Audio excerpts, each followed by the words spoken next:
November 17th of 2015 was when I got the phone call from my then friend, boyfriend, whatever you want to call it, that he had hydroplaned. He was in an accident and he just needed someone to talk to until he got picked up or whatever. I don't know what happened after that. We got off the phone. Shortly after, we had been dating. We had been getting hotels, just spending time together to get to know each other. The first time we got a hotel, I do recall, paying for the hotel, paying for the food, which was very not my character, but I was trying to get to know him. Um, and so at this point, when I first met him and he was coming to see me, he was driving a BMW. But shortly after we had been talking for some time, his car miraculously disappeared.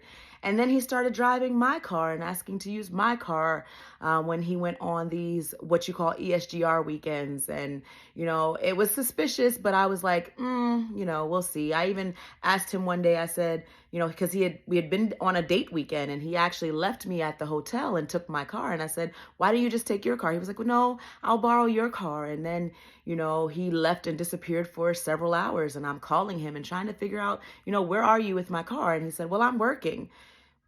That was a red flag that I should have paid attention to, but I didn't. Fast forward, in February of 2016, I moved from my uncle's house in Crew into our apartment.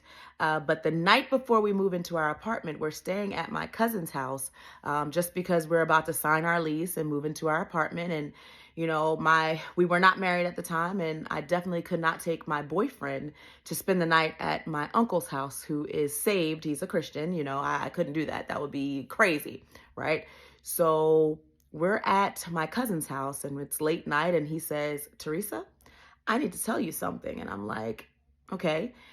He's like, I don't want you to be upset with me, but I need to tell you that I am married and I have 3 children. Now, we had been talking since November. This is now February. He knew that I had a daughter, but he never, ever mentioned that he was married and had 3 children. And here we are about to sign the lease to our apartment and move in together.